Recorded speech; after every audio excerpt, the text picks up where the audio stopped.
ओम शांति।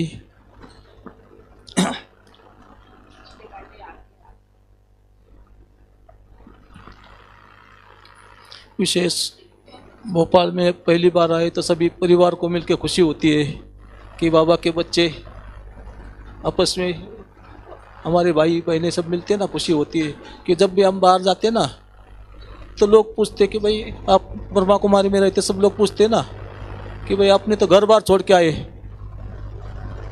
हम बोलते हम घर छोड़े नहीं, और भी हमारा परिवार बड़ा हो गया।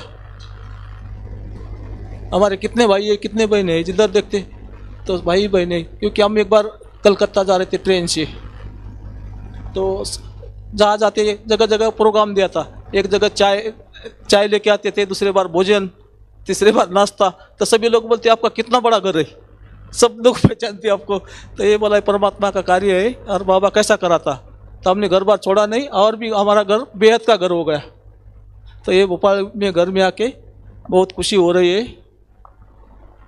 तो विशेष मधुबन में रहने का, क्योंकि मैं जब ज्ञान में चलता था, मैंने इसमें ज्ञान में कब चला, जब स्कूल में पढ़ाई पढ़ते थे तभी ज्ञान मिला। इंजीनियरिंग की पढ़ाई पढ़ रहे थे तो, और उसी समय संकल्प था कि बाबा की बेहद की सेवा करेंगे। लेकिन क्या सेवा करेंगे पता नहीं था। लेकिन दूसरा संकल्प था कि जैसी पढ़ाई पूरी हो गई तो पैसा कमाना शुरू कर दिया। फिर संकल्प चेंज हुआ कि मैं धन से सेवा करूँगा बाबा की। लेकिन कहते ना कि हम मनुष्य की प्लानिंग अलग होती है, भगवान की अलग होती है। तो जब यार वैसा भी क्या कहता कि किसी को जैसा कोई मिनिस्टर का फ़ोन आता तो कितना खुशी होती कि भाई हमको मिनिस्टर का फ़ोन आया। तो हमको तो बाबा के घर में दादी ने फ़ोन कर दिया कि भाई मधुबन में कुछ सेवा है, 3 दिन के लिए मधुबन आ जाओ। तो बहुत खुशी हो गई कि भाई 3 दिन क्या बड़ी बात है। तो 3 दिन के लिए मधुबन गए थे। उसी समय शांतिवन का ज़मीन लेने का चल रहा था। तो विशेष हम गए तो पहले तो मधुबन पहुंच गए, और दूसरे दिन बोला आपको सेवा पे जाना है। शांतिवन नाम ही नहीं था उस समय, तलेटी बोलते थे उसको। तो बोला आपको सेवा में जाना है। हम बोला ठीक है। एक गाड़ी में बैठ के शांतिवन में आ गए, देखा तो पूरा जंगल ही था। तो हम सोचिए तो जंगल में क्या सेवा करेंगे हम। शाम के समय वहाँ भालू आते थे, दिन में शाम के समय भालू आते थे। हमने बोला तो हम भालू देखने जाते थे, शुरू में क्या करेंगे, तो भालू देखने जाते थे। तो उसी समय, लेकिन भगवान का कार्य है ना, भगवान जंगल को मंगल बनाता। तो पहले तो हम लोगों ने क्या किया, तो पहले दादी ने बोला यार सब लोग आएंगे, आगे चलकर जगह कम पड़ेंगी, तो आप पहले बाबा के बच्चे आएंगे। तो क्योंकि क्या होता था, पहले रास्ते छोटे होते थे माउंट आबू के, तो जो भी आएगा उनको वोमिटिंग होती थी, उल्टी होती थी। तो पूरा जर्नी खराब हो जाता था, क्योंकि वो वोमिट चक्कर आता था ना। तो पहले हमने चाय पानी शुरू कर दिया शांतिवन में, चाय पानी का नींबू पानी बना के। और दादी बोली कि भाई सब आएंगे तो थोड़ा बाबा की याद में बैठना चाहिए, तो सबसे पहले बाबा को बिठा दो। तो सबसे पहले शांतिवन तपस्या धाम बना। सभी आके तपस्या धाम में जाएंगे, नींबू पानी पी के फिर जाएंगे आगे। लेकिन कहते हैं ना भगवान की, मैं सिर्फ एक ही सुनाऊंगा, बाकी तो बहुत सारा टाइम भी कम है, तो एक ही सिर्फ शांतिवन का पहला अनुभव सुनाऊंगा। जब हम पहुँचे तो हम लोगों का संकल्प था भाई दादी आज इतनी बड़ी महान हस्ती है, तो उनको हम गाय का दूध भेजेंगे। तो गाय रखेंगे हम 2-3, बाहर का दूध कैसा है। तो एक प्लॉट मांग रहे थे हम शांतिवन के बाजू, थोड़ा सा ज़मीन लिया था ना तपस्या धाम के बाजू वाला। तो लेकिन वो प्लॉट कोई दे नहीं रहा था, सामने वाला ज़मीन वाला। वो बोलता था कि भाई सबको देंगे लेकिन ब्रह्मा कुमारी को नहीं देंगे। तो लेकिन हम लोग तो बना उसके पीछे पड़े। तो लेकिन क्या होता है कि जब भगवान को अपना कार्य कराना होता है तो किसी को भी निमित्त बनाता, और किसी की भी बुद्धि की चाबी घुमा देता है। कुछ समय के बाद क्या हुआ कि वही भाई ने माउंट आबू में एक होटल बनाया था, इलीगल होटल बनाया था, मैंने गवर्नमेंट के ज़मीन पर बनाया। जब तोड़ने का ऑर्डर आया उसका, गवर्नमेंट को पता पड़ा, तो वो सबके पास गया, लेकिन कोई रुकाने वाला नहीं था। तो जब कोई काम नहीं होता तब लास्ट में किसको याद करते, भगवान को याद करते। तो लेकिन भगवान को किसके पास जाए, भगवान को डायरेक्ट तो सुनता नहीं। तो उसने सुना था कि ब्रह्मा कुमारी वाले कहते कि हमारे पास भगवान आते। सब कहते ना, हम लोग किसी का कोर्स कराते क्या बोलते, यहाँ भगवान पढ़ाते, भगवान आते। तो वो भी आया अपने पास, और हमारे जो भाई थे उनको बोलता कि भाई हमने सुना है कि आपके पास भगवान आते। हमने बोला हाँ बिल्कुल आते। तो बोला कि भाई आपके भगवान को बोलो। भगवान वो अपना नहीं मानते, आप हमारा तुम्हारा भगवान होता है ना, तो ऐसा मानते थे। बोले आपका भगवान को बोलो मेरी होटल नहीं टूटना चाहिए। जब ये होटल नहीं टूटेंगी तो आप तो एक प्लॉट मांग रहे हैं ना 3 साल से, ये 20 एकड़ जमीन में फ्री दे दूंगा। हाँ, तो माना कंडीशन उसकी, तो हम तो खुश हो गए भाई, चलो तो हम भगवान को बता देंगे। बोला किसको, कैसा बताएंगे हम बाबा को? तो हम लोगों ने क्या, बाबा को बताने क्या तरीका है अपना, योग करने का। तो योग में रात भर योग किया सभी हम लोगों ने। बाबा एक ही संकल्प है, बाबा इसका होटल नहीं टूटना चाहिए। तो बना समय सवेरे सवेरे क्या, ऑफिस थक गए ना, सवेरे 5 बजे थोड़ा रेस्ट करने गए, फ्रेश होने गए। तभी हमारे जो निमित्त भाई थे शांतिवन में, उनको नींद ही नहीं आ रही। हम लोग तो थोड़ा सो गए क्योंकि रात भर योग किया ना, तो उनको नींद ही नहीं आ रही थी। तो जैसा उस समय जैसा बाबा टच कर रहा क्या करना चाहिए, तो जैसा उनको टचिंग होगा कि भाई कलेक्टर को फ़ोन करना चाहिए, तो बना आपका काम हो जाएगा। जैसा बाबा टचिंग कराते ना, तो जैसा 6:30 बजे हमारा क्लास होता था, उस समय उन्होंने बताया कि भाई मेरे को बार बार नींद आई नहीं, लेकिन जैसा मेरे को बार बार संकल्प आ रहा कि हमको कलेक्टर को फ़ोन करना चाहिए। 10 बजे फिर दिन में फिर उन्होंने फ़ोन कर दिया, बोला कि भाई हमने सुना है कि इनका होटल टूटना है। तो बोला हाँ इलीगल है तो टूटेगा। तो फिर पूछा कि भाई गवर्नमेंट को क्या फ़ायदा हो जाएगा उससे तोड़ने से, क्योंकि वो जो भाई था राजस्थान में है ना, राजपूत लोग बहुत होते, ठाकुर बोलते हो, तो उनका क्या रहता कि एक अहंकार बहुत रहता, उनको इंसल्ट सहन नहीं करते वो। मतलब इज्जत का सवाल है, बोला मेरा होटल टूटेगी तो मेरी सब इज्जत जाएंगी। तो उन्होंने बोला तो मैं कितना भी पैसा देने के लिए तैयार है, लेकिन मेरा होटल नहीं टूटना चाहिए। ऐसा पहले बात हुआ था। तो फिर हमारे जो भाई थे उन्होंने कलेक्टर को बोला कि आप उसके ऊपर पेनल्टी क्यों नहीं लगाते, पेनल्टी लगाओ तो गवर्नमेंट को फ़ायदा होगा और उसकी इज्जत बचेंगी। तो फिर उन्होंने बना ऊपर कमिश्नर से इससे बात किया होगा। 12 बजे फ़ोन आया कि भाई उसकी होटल नहीं टूटेंगी और उसको इतना पेनल्टी लगेगी। जैसा उसको मैसेज दिया, बोला आज ये ज़मीन ले लो फ्री। तो बाबा का कार्य ऐसा, शांतिवन की ज़मीन हमको फ्री मिली। तो लेकिन उसमें क्या फिर अपन फ्री, तो बाबा बोलते हैं किसी का फ्री नहीं लेना चाहिए। तो फिर भी इसको 1 रुपये दे दिया कि भाई कम से कम अब ये भगवान की तरफ से 1 रुपये से, मैंने 1 रुपये में ज़मीन मिल गई अपनी। तो ये भगवान का कार्य ऐसा होता है कि बाबा को कार्य कराना है तो किसी की भी बुद्धि का, तो फिर तो शुरू होगा। दूसरा भी बना, उसके साथ ही दूसरा एक कनेक्शन था कि जब ज़मीन तो मिली, हम बहुत खुश हो गए भाई इतना ज़मीन मिली। हम तो 1 प्लॉट मांग रहे थे, तो उसका लेकिन क्या हुआ, जैसा ज़मीन फ्री दिया तो आसपास के लोग रहते ना, ब्रोकर लोग, दूसरे दलाल लोग होते ना, वो बोला आपने 20 एकड़ ज़मीन फ्री दिया, हम तो आपको इतना पैसा देते। उसके परिवार वाले को भड़काया सभी कि नहीं तो वापस ले लो, हम आपको इतना पैसा देते। तो वो थोड़ा समय के बाद हलचल में आया, लेकिन उनका संकल्प था नहीं, मैंने बोला तो मेरे को देना है। फिर अपने पास आया वो भाई, बोलता कि आप इसका जितना हो सके जल्दी रजिस्ट्रेशन करो। 8 दिन के अंदर आपने रजिस्ट्रेशन नहीं किया तो मेरे को मजबूरी में ज़मीन वापस लेना पड़ेगा। उस समय हमारी दादी प्रकाश मणि जी बाहर गए थे, विदेश गए थे। जब आए हमने सुना है दादी हमको 20 एकड़ ज़मीन मिला। तो दादी बोली बोलो फिर क्या करना है। मैंने बोला दादी इसका रजिस्ट्रेशन करना है। तो दादी ने पूछा कितना खर्चा होगा। हमने बोला 4 लाख। दादी बोली ज़मीन वापस कर लो। तो हमने बोला दादी इतना ज़मीन मिला अभी क्यों। बोले 2 लाख में होता है तो करो, हमारे पास पैसा नहीं। तो मैंने दूसरा एक हमारे पास बनाया हुआ ना। तो फिर उसी समय हमारे सभी जो भाई थे बोले कि आप तो इंजीनियर है, आप कुछ भी कर सकते। हम तो उस समय उसके पहले सिर्फ 1 कमरे का 2 कमरे का प्लान बनाया था, इसने बड़े कोई प्लान बनाए नहीं थे 20 एकड़ के। लेकिन बोला नहीं आप ऐसा प्लान बनाओ कि जिसका रजिस्ट्रेशन 2 लाख में होना चाहिए। तो उस समय हमने बोला बाबा को बता दे, बाबा ये काम आपको करना है, क्योंकि अभी हम नहीं चाहते कि ये ज़मीन जाए। तो फिर जैसा उस समय तो कंप्यूटर भी नहीं थे, 90 की बात है। तो हाथ से प्लान बनाना शुरू कर दिया, एक पेपर लेके सभी शुरू कर दिया, पेंसिल से पूरा बाउंड्री वॉल बनाया। और उसके साथ साथ बड़े बड़े प्लॉट कर दिया हमने, 100 बाय 200 के ऐसे प्लॉट कर दिया। और बीच में बड़े बड़े जैसे डायमंड हॉल है ना, वो हमारा प्ले ग्राउंड था। ये बड़ा भंडारा है, वो गार्डन, ऐसा अलग अलग स्विमिंग पूल सब दे दिया उसमें बड़े बड़े एरिया में। और उसमें एक नोट लिखा, जो प्लॉट खरीदेगा उसको ये फैसिलिटी फ्री मिलेंगी।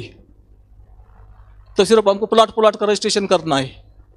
तो प्लॉट का पूरा हिसाब कर दिया तो 2.25 लाख में हुआ। तो ये भगवान का कार्य, भगवान कैसा। फिर दादी को बोला, दादी हम वापस जाए, अभी 3 दिन का, तो अभी तो 15 दिन हो गए। दादी बोली अभी इतना जमीन लिया, उसको डेवलप कौन करेगा। तो फिर बाद में बना, रोड को बनाए, बना, सभी ये हो गया। और विशेष क्या हुआ कि, लेकिन हम लोग क्या होते थे, मधुबन में रहते ना, तो एक सबका दिल होता कि बाबा को मिलना चाहिए। तो हम क्या करते, हमको एक टर्न मिस करना पड़ता था बाबा का, क्योंकि वहाँ सिक्योरिटी करना पड़ता था ना, जमीन लिया तो। हम दादी को बोले, दादी हम तो मधुबन में रह के एक टर्न बाबा का क्यों मिस करें। हम तो ऐसा करो, हम जाते ओम शांति भवन मिलने, हमको बाहर ही बैठना पड़ता है। हम शाम को जाते थे पूरा कारोबार करके। तो दादी आप बाबा को शांतिवन बुलाओ, क्योंकि शांतिवन में इतना जमीन मिला, बाबा को शांतिवन बुलाओ। तो दादी बोली बाबा उस समय का मुरली में आता था, बाबा सिर्फ मधुबन में आता। तो दादी बोली बाबा तो मधुबन में आता। हमने बोला दादी हम शांतिवन को मधुबन बनाएंगे तो दादी ने बोला बाबा आएगा। तो मैंने हम बहुत खुश हो गए। फिर तो उसी समय हमने क्या किया, एक प्लान बनाया। जमीन था ना, तो भाई 20,000 लोग आएंगे, उसका किचन इधर रहेगा, डाइनिंग इधर रहेगा, भाई बहनें रहेंगे इधर, सब कुछ ऐसा एक प्लान बनाया और दादी को दिखाया। दादी मुस्कुरा के, मैं दादी अभी बुलाओ बाबा को, हमने हॉल तैयार कर दिया। लेकिन दादी क्या है, दादी ने देखा, मना, दादी बोल रख लो प्लान, कोई बात नहीं, मना, दादी मुस्कुरा के रख दिया। लेकिन कहते ना कि भाई हमारा बच्चों का संकल्प, संगम युग में जो भी संकल्प करते बाबा पूरा करता। तो 95 में क्या हुआ, 92 में नक्शा बनाया था हमने, 95 में ओम शांति भवन में 5,000 लोग आए थे बाबा को मिलने। ओम शांति भवन फुल, पांडव भवन भी फुल था। तो बाबा ने कहा कि भैया बहुत भीड़ भाड़ हो गई, ऐसा करो कि बाबा के 25,000 बच्चे बुलाओ और बाबा शांतिवन आएगा। तो हमने जो हॉल बनाया था नक्शे में 92 में, तो 95 में बाबा वही जगह पर, जैसा नक्शे में जो स्टेज बनाया था वही स्टेज पर आया और सभी बच्चों को मिला।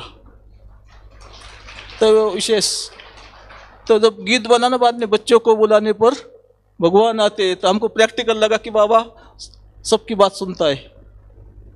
तो लेकिन दादी ने कंडीशन डाला फिर उसमें भी, कि दादी बोली बाबा एक ही बार आएगा। हम लोग फिर ये हो कि एक ही बार बाबा आएगा तो फायदा क्या हमको। तो लेकिन भगवान दादी को नाराज नहीं कर सकता ना बाबा। तो क्या हुआ, बाबा आया, आधी मुरली चली और तूफान आया। तूफान आया, टेंट में बाबा आया था, तो जो बाम्बू लगे रहते हैं टेंट के, तो 4 भाई पकड़ रहे थे, वो हवा में उड़ रहे, इतना मना तूफान आया। तो बाबा ने बोला भाई टेंट तो हिल रहा, बच्चों का दिल तो नहीं हिल रहा। और बाबा ने प्रोग्राम दिया कि इधर बड़ा हॉल बनाओ 20,000 का, और बाबा आके अगले साल 31 दिसंबर ओपनिंग करेंगे। तो बना, हमारा संकल्प पूरा हुआ। और उसके बाद बाबा कंटिन्यू शांतिवन 2017 तक आता रहा। तो ये बाबा की मना विशेष, मना बाबा दादी के साथ पहले अनुभव विशेष, फिर अभी दादी का अनुभव। बाकी तो सब रोज नया नया अनुभव था। कैसा काम हमारा असंभव भी बाबा संभव कर सकता है। हमारे साथ तो यही हुआ कि कुछ भी नहीं होता तो, लेकिन बाबा ऐसी मदद करता। चैलेंज पर होता था कोई भी काम, जैसा कंस्ट्रक्शन सबसे हार्ड समझते हैं ना लोग, हमारा डाइनिंग बनना था। तो दादी ने बोला 2 महीने टाइम में ही सबको बुला लिया कि भाई डाइनिंग 50,000 स्क्वायर फीट बनना है। तो सभी बोले, निर्भय भाई थे, उन्होंने बोला दादी कम से कम 6 महीना लगेगा 50,000 स्क्वायर फीट बनने में। फिर दादी ने कहा कि हमारे लोगों पर इतना विश्वास था, दादी प्रकाश मनी का, बोला कि हमको बुलाया, बोला कि दादी ऑर्डर दे रही, आप लोगों को बनाना है। और दादी के पास सिर्फ 2 महीने का टाइम है। हमने बोला दादी आज ही नारियल तोड़ो, और उसी दिन मुरली के बाद नारियल तोड़ा। और प्रैक्टिकल देख के शाम तक हमारे पास लोग आना शुरू हो गए, मतलब मिस्त्री कारीगर, क्या वहाँ बॉम्बे से जा रहे थे बिहार, बॉम्बे में कुछ समय से काम बंद हुआ था उस समय, और सब हमारे पास वहाँ जा रहे थे, सब क्रॉस हो रहे थे, वहाँ रुक गए। 24 घंटे काम चला 3 शिफ्ट में, और वो 50,000 स्क्वायर फीट का 50 दिन में उद्घाटन हुआ, डाइनिंग हॉल का जो है ना अभी डाइनिंग हॉल उसका। तो ये भगवान का कार्य है। तो विशेष माना दादियों की बहुत पालना मिली, सभी दादियों की, लेकिन गुलजार दादी की विशेष पालना मिलती थी हमको। गुलजार दादी के पास जाना आना हमको एकदम ऐसा था कि कोई परमिशन की जरूरत नहीं होती थी। कभी भी जाओ दादी बेडरूम में, तो भी दादी ने छुट्टी देता, आप आके मिलना। तो प्रैक्टिकल हम का 4 दिन में दादी को मिलने जाते थे। एक बार का मैं अनुभव सुनाता हूँ मेरा।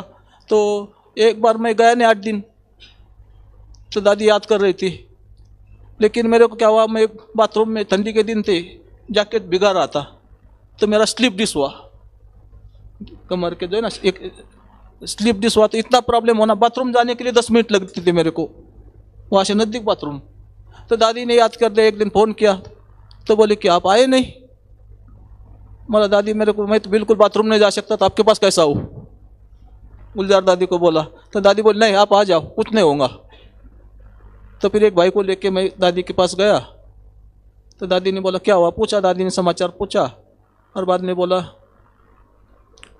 बनारसी भाई नहीं हुआ शांतिवन में, उनको फ़ोन किया कि भाई दादी बोल रही इनको अहमदाबाद लेके जाओ और आज क्या ठीक होना चाहिए। दादी मतलब इतना आल्टर, भगवान का जैसा आल्टर होता है ना, तो बनारसी भाई बोला कि भाई दादी आपने बोला माना बाबा ने बोला, और दादी ने बोला MRI कराओ, माना वो भी क्या ट्रीटमेंट करना वो भी दादी बता रही। तो बनारसी भाई जाने के बाद उसने MRI तो नहीं कर दिया, एक्सरे करवाया वहाँ जाके। तो एक डॉक्टर को दिखाया, रिपोर्ट देख के डॉक्टर बोलता कि मैं आज लिख के देता हूँ, आपको ऑपरेशन करना पड़ेगा। हम तो चुप हो गए। डॉक्टर दादी ने हमारे एक इस वक्त भाई बाबा ने भेजा, दादी ने भेजा माना बाबा ने भेजा, और एक दिन का दादी ने टाइम दिया, एक दिन में ठीक करने। तो हम निश्चिंत हो गए बाबा ठीक कराएंगा फिर। लेकिन पेन तो उस समय बहुत हो रहा था, तो उस डॉक्टर बोला लेकिन तो भी मैं आपको दवा लिख के देता हूँ। तो डॉक्टर ने दवा लिख के दिया और एक बेल्ट दिया बांधने के लिए। तो मेरे को शाम को हमने एक ही टाइम दवा खाया तो पूरा बीमारी खत्म, और उसके बाद आज तक नहीं हुआ। तो ये बाबा की कमाल, दादी की माना कैसे कितना है। तो उसके बाद तो भी क्या हुआ कि मेरा पुणे का टिकट था, मैं पुणे जा रहा था, तो वो कैंसिल कर रहा था टिकट। लेकिन जब ठीक हुआ तो मेरा चलो पुणे जाते। तो तीसरे दिन मैं पुणे गया। पुणे में वहाँ एक जेजूरी करके एक पहाड़ी पर एक मंदिर है, बड़ा पहाड़ है उसमें। तो सबसे बोलते कि वहाँ स्टेप 2-2 फुट का स्टेप है ऐसा चढ़ने का, एक अच्छा आदमी भी चढ़ नहीं सकते वहाँ। और हम तीसरे दिन वो पहाड़ी पर चढ़ के आया। तो ये बाबा की कमाल है। तो भी हमको क्या हुआ कि भाई चलो, दादी ने बोला स्लिप डिस्क हुआ, पहले रिपोर्ट में आया MRI करते। पुणे में MRI किया तो उसमें क्लियर दिखाई देता था वो गद्दी है ना मन की वो सरक गई थी।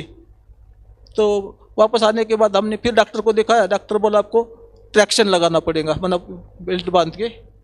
तो ट्रीटमेंट का 3 दिन में ट्रीटमेंट किया शांतिवन आके। लेकिन चौथे दिन बाबा का प्रोग्राम था, तो हम सोचा बाबा का प्रोग्राम तो मिस नहीं करेंगे, हॉस्पिटल वाले छुट्टी नहीं दे रहे थे। तो हम ट्रैक्शन निकाल के रख दिया, गए शांतिवन। लेकिन बाबा को मिलने में ऑफिस में बैठ के बाबा का मुरली सुन रहा था।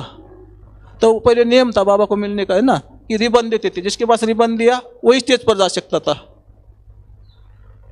तो हम तो निश्चिंत हो गए, हम तो इतना मना खुद को बीमार तो समझते ना। तो मैं ऑफिस में सुन रहा था, तो मुरली पूरा हो गई, सब मिल रहा था। तब हम तो बोला चलो, हम तो वही देख रहे खुश हो रहे थे। लेकिन बाबा ने नीलू बहन को बोला रमेश भाई को बुलाओ। तो मैं नीलू बहन को बोला मेरे पास तो रिबन ही नहीं, तो मैं कैसे आऊँगा, वो रास्ते में रुका देंगे लोग। बोला कोई नहीं रुकाएंगे, आप आ जाओ। और प्रैक्टिकल में गया उस दिन, कोई रुकाया नहीं, डायरेक्ट स्टेज पर। माना बाबा ध्यान रखता कितना। तो वो आज स्टेज पर गया तो सब तो दृष्टि लेके जा रहे थे। बाबा ने मिला के माना एप्पल भी दिया और बाबा ने वरदान भी दिया कि आपका संगठन बहुत अच्छा है। और बाबा सब साइड पर चक्कर लगाता रहता। और बोला बाबा ने आगे के लिए बोला कि आपके ग्रुप द्वारा बहुत अच्छे कार्य होते रहेंगे। बाकी बाबा प्रैक्टिकल कैसा कार्य करता था हम यही देखते रहते। तो दादी का इतने पालना मिलती थी। दादी हम जाते थे ना दादी को मिलने, गुलजार दादी को, बाई चांस टोली नहीं लिया तो दादी आप लेके बाहर आती थी और बाहर आके टोली दे देंगी। तो एक बार क्या हुआ, मैं दादी को मिलने गया दूसरे टाइम मना 2012 में। तो मैं क्या जाता था, मोटरसाइकिल पर जाता था। तो वहाँ गए तो मैं उस दिन पैदल गया। दादी ने देखा बाहर से, दादी बोलती आज क्या बात है पैदल आ गए। मैं बोला दादी हमको 4 व्हीलर मिली ना तो मोटरसाइकिल जमा करना पड़ा अकाउंट में। तो दादी बोलती नहीं आपको मोटरसाइकिल की ज़रूरत है। तो नीलू मोटरसाइकिल कितने का आती, मेरे को पूछा। मैं बोला 60,000। नीलू इनको 60,000 दे दो। तो मना दादी का कितना प्यार होता था। तो लेकिन क्या हुआ, दादी का मना इतनी शक्ति भी होती थी। 5 मिनट में क्या एक फॉरेनर लोग आए दादी को मिलने, और दादी को मना उन्होंने 2 लाख दादी को दिया। फिर नीलू को बहन बोली आपको कुछ चाहिए का। तो बोले दादी ने अभी बोला इनको मोटरसाइकिल देना है 60,000 रुपये, तो उनको 60,000 रुपये उसी समय मिल गए 5 मिनट के अंदर। तो सबसे बड़ी बात क्या हुआ, हमने बोला दादी बोले आज ही गाड़ी लेके आओ, जब तक गाड़ी का ओपनिंग नहीं होता तब तक मैं कमरे में नहीं जाऊंगी।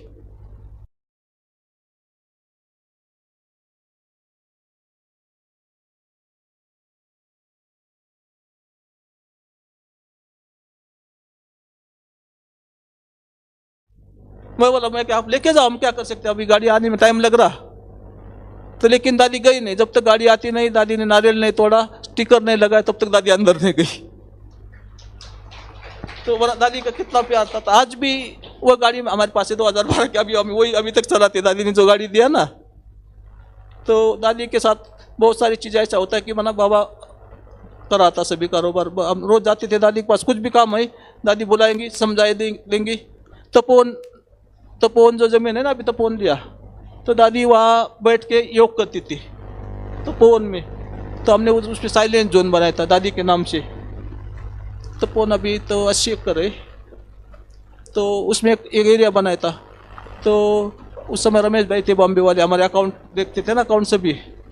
तो उनको पास गए, भाई साहब इधर ज़मीन तो ले लिया, हम यहाँ एक हॉल बनाना चाहते हैं, जो लोग रहते ना वहाँ उनके मुरली सुने। तो दादी ने सुना, बना वो इस समय दादी को बोल, दादी रमेश भाई के पास गए थे, वो तो मना करे, कुछ बनाने की ज़रूरत नहीं। दादी बोलती नीलू को बोल, नहीं अब कितना लगेगा, हमने बोला 15 लाख खर्चा है। दादी तुरंत बोल, नीलू इनको दे दो 15 लाख। तो जो तपोवन में ग्रीन हॉल बना ना, आजकल किसानों की ट्रेनिंग होती, वो दादी ने बनवा के दिया। तो दादी का इतना स्नेह प्यार है, दादी की पालना मिलती थी। प्रैक्टिकल हम कुछ भी हो जाए तो बना।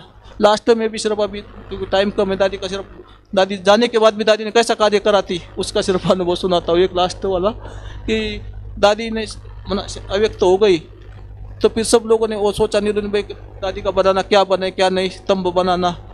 तो 6 महीने वो उलझन में रही कि भाई किससे बनाए, क्या करे। अच्छे लोगों को बुलाए, वह बेंगलोर से बुलाए, हैदराबाद से बुलाया, लेकिन पसंद ही नहीं आ रहा कोई। तो लास्ट में फिर हम लोग को बोला नहीं आप ही बना दो। तो अव्यक्त लोग बनाए ना, उसका प्लान बना के हमने दिखाया। तो बोली इसमें तो इतना खर्चा होगा मार्बल का। तो उसी समय में क्या हुआ था, दिल्ली गया था। दिल्ली में अटल बिहारी वाजपेयी की समाधि है, उसमें गया था। तो उधर एक पत्थर लगा था, उधर 40 डिग्री में, ये पत्थर एकदम ठंडा था और ग्रेनाइट एकदम गर्म। हमने सोचा भाई दादी के लिए हम ऐसा पत्थर यूज़ करेंगे। तो जब हमने पूछा, वहाँ इंक्वायरी किया, तो बोला ये ब्राज़ील से पत्थर आता है। तो उसका एड्रेस दिया, वो कौन इंपोर्ट करता क्या करता। हमने एड्रेस निकाल के, राजस्थान में किशनगढ़ है, वहाँ उसका मना इम्पोर्ट वाला व्यापारी था। हम उसको मिलने गए, एक दादी का फ़ोटो लेके गए, गुलजार दादी का, व्यक्त दादा का फ़ोटो है ना एक। और उसको बोला कि वो दुकानदार मार्बल फैक्ट्री वाले को मिले, उनको दादी का फ़ोटो दिखाया कि भाई ये हमारी दादी है और उसके लिए हम बनाना चाहते स्मारक। तो ये पत्थर आप हमको चाहिए, वाइट मार्बल, ब्राज़ीलियन मार्बल। तो वो बोला उसका रेट पता है कितना है, 2250 रुपये। 2250 रुपये रेट है। हम सोचा इसका तो करोड़ों में बजट होगा, हम तो नहीं ले सकते। लेकिन हमने देखा दादी का, वो एक फ़ोटो रखो आप दादी का, आप सोच के हमको रेट कम करो बोल के हम चले गए। तो उसको पता नहीं, एकदम मना उसको चैन नहीं पड़ रहा खुद कि भाई इनसे कब। तो उनका पिताजी माताजी बेंगलोर में रहते थे, वो मार्बल वाले के। उसने शाम को फ़ोन कर दिया, बोला सफ़ेद कपड़े वाले आए थे, उन्होंने वो गुलजार दादी बोल रहे थे, तो उनका एक स्मारक बनाना है। तो मेरे को पता नहीं, बार मेरे को दिल में आ रहा है कि भाई उनको देना चाहिए हमने, लेकिन मैं 100 रुपये कम कर सकता हूँ रेट। तो पिताजी बोला कि कौन लोग थे, मेरे फ़ोटो भेजो। उन्होंने फ़ोटो भेजा, वो जो फ़ोटो दिया था ना हमने गुलजार दादी का। तो वो बोला कि आप अपने को क्या भाव पड़ता, बच्चे को उसका पिताजी पूछता है। बोला हमको 850 रुपये पड़ता। तो बोला उनको 750 रुपये दे दो। पिताजी ने फ़ोन करके बताया उसको पत्थर। तो वो बोला हमको नुकसान होगा। बोला जो नुकसान होगा मैं दे दूंगा। वो पिताजी अपने बच्चे को बोलता, लेकिन ये काम आपको छोड़ना नहीं। तो बोला देखो दादी बाद में भी कैसा कार्य कराती। तो उसका भी बाद में हमने ऑर्डर तो दे दिया उसको, लेकिन उसके पहले क्या हुआ कि उसका एक हरिद्वार में काम मिलना था उसको, वो 20 करोड़ का काम था। लेकिन वो नहीं मिला था। वो आशा आया हमारे पास, बोला ये काम शुरू करता हूँ, लेकिन मेरे पास एक ही मशीन है, वो डिज़ाइन बनाते ना आजकल, CNC मशीन कहते हैं उसको। तो हमने बोला ये भगवान का कार्य तुम शुरू करो, हमारे पास सिर्फ अभी 3 महीने। वो बोला कि दादी का डिज़ाइन बनाने में इसमें 2 साल लगेगा। हमने बोला 2 साल, हमारे पास हम डेट बढ़ा नहीं सकते, दादी का तो 1 साल पूरा हो जाएगा, डेट तो बढ़ा नहीं सकते, आप शुरू करो, भगवान आपको मदद करेगा प्रैक्टिकल। तो वो जैसा ओके करके गया, बोला मैं तो दूसरे से बाहर से काम कराऊंगा। लेकिन वह किशनगढ़ जाने तक वो हरिद्वार का ऑर्डर उसको मिला, मतलब जो कैंसिल हुआ था ना, वो ऑर्डर मिला, और उसने दूसरे दिन 5 करोड़ उसके अकाउंट में भेज दिया। तो वो काम के लिए उसको मशीन खरीदना था, तो पूरा उसने 4 मशीन खरीदा और पूरा 5 मशीन अपने काम में लगा दिया। तो दादी का जो काम था ना, ये सिर्फ अव्यक्त लोग का सिर्फ 3 महीने में पूरा हुआ। तो इसमें विशेष सब लोगों का सहयोग रहा। तो लास्ट टाइम हमने सोचा कि भाई दादी का कलश लगाया था ना, वो हर एक लोगों से सहयोग करते। तो सब नीलू बहन को मैं बोला कि इसको हम गोल्डन ओरिजिनल गोल्ड का पॉलिश करेंगे कलश को। तो बोली इसका कितना खर्चा होगा? मतलब भाई हम थोड़ी कर रहे, बाबा का काम है, दादी करवा रही। तो बोली देख लो। वहाँ से मैं ऑफिस गया, 2 घंटे के बाद मेरे पास 5 माताएं आई, बोले कि भाई दादी का बंदा हम कुछ करना चाहते। बोला क्या करेंगे? बोला पैसा तो हमने लाया नहीं, पैसा तो घर में है। मैं बोला हमारे पास टाइम नहीं, अभी लास्ट को कलश का गोल्ड पॉलिश करना बाकी है, सब काम होगा। बोला हमारे पास सोना है।